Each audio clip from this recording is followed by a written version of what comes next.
നിങ്ങളൊരു കർഷകന്റെ വേദന നിങ്ങൾ മനസ്സിലാക്കുന്നില്ല. നിങ്ങളുടെ യൂണിഫോം കൂട്ടെ ഒരു മയിലും അങ്ങോട്ട് പറന്നുപോയി, അല്ലെങ്കിൽ ഒരു കുരങ്ങ് അവിടെ കറണ്ടടിച്ച് നടക്കുന്നു. നിങ്ങൾ കർഷകന്റെ വേദന മനസ്സിലാക്കണം. ഈ രാത്രി ആയിക്കഴിഞ്ഞാൽ നിങ്ങൾ ഫോറസ്റ്റ് ഓഫീസിൽ നിങ്ങൾ കുത്തിയിരിക്കത്തല്ലേ ഉള്ളൂ. നിങ്ങൾ ഈ ഏതെങ്കിലും ഒരു കർഷകന്റെ ഒരു പുരയിടത്തിൽ വന്ന് നിങ്ങളുടെ 5 മിനിറ്റ് നിന്ന് നോക്കണം. തേരാ പാരാണ് പന്നികൾ വാണം പോകുന്നതാണ് നിങ്ങൾ പോകുന്നത്. അറിയാം, നിങ്ങൾ അവിടുന്ന് ഇവിടുന്നൊക്കെ പിടിച്ച് ജാജമമ്പാലെ കൊണ്ട് ഈ കാട്ടിൽ വിട്ടേക്കുന്നത്. നിങ്ങൾ വയനാട്ടിൽ നിന്ന് കടുവ പിടിച്ച് ഇവിടെ കൊണ്ടുവിട്ടേക്കുന്നത്. അതിനൊക്കെ സർവ്വത്ര ജീവികളെ കൊണ്ട് നിങ്ങൾ ഇവിടെ കൊണ്ട് വെച്ചേക്കണം. നിങ്ങളിവിടെ എന്നിട്ട് ഉൾവനത്തിൽ നിങ്ങൾ ഫ്രൂട്ട്സും അതൊക്കെ വെച്ച് പിടിപ്പിക്കാനുള്ള ഈ നമ്മുടെ പുരയിടത്തിന് തൊട്ടടുത്ത് നിങ്ങൾ കൊണ്ട് ഫ്രൂട്ട്സ് കൊണ്ട് വെച്ച് പിടിപ്പിച്ചാണ്.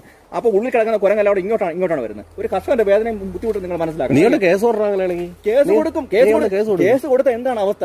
കേസ് കൊടുത്ത 8 മാസം മുമ്പ് കേസ് കൊടുത്തതിന്റെ ഒരു പരിഹാരം ഇതുവരെ കണ്ടില്ല. അറിയോ, എനിക്കാണെങ്കിൽ 16 മൂട് തെങ്ങാണ് ഉള്ളത്. നീ 16 മൂട് തെങ്ങ്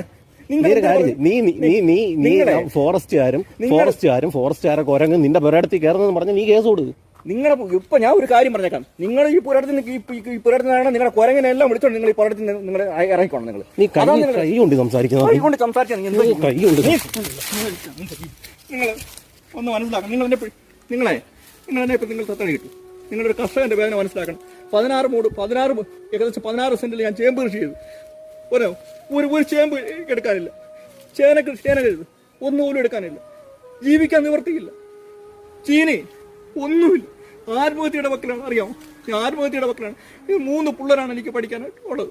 അറിയാം, 16 മൂട് തെങ്ങ്. ഇത് കണ്ട ഒരു തെങ്ങിന്റെ ചുവട്ടി കിടക്കുന്ന ഈ തേങ്ങ കണ്ട വെള്ളയ്ക്ക പോലും ഇല്ല. വെള്ളയ്ക്ക സഹിതം പറഞ്ഞ് താഴെ ഇട്ടിരിക്കുന്നു. ഒരു തേങ്ങ എടുക്കാനില്ല.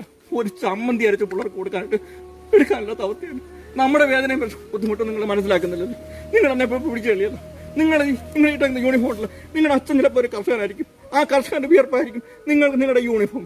അറിയാമോ, അതിപ്പോൾ അങ്ങനെ പലരും ഉണ്ട്. പക്ഷെ നിങ്ങൾക്ക് ഈ ഉദ്യോഗം കിട്ടിക്കഴിഞ്ഞാലുള്ള മറ്റുള്ളവരുടെ വേദന നിങ്ങൾ മനസ്സിലാക്കുന്നില്ല. അത്രയ്ക്ക് ബുദ്ധിമുട്ടിയാണ് ഇവിടെ ജീവിക്കുന്ന കർഷകർ. അറിയാം.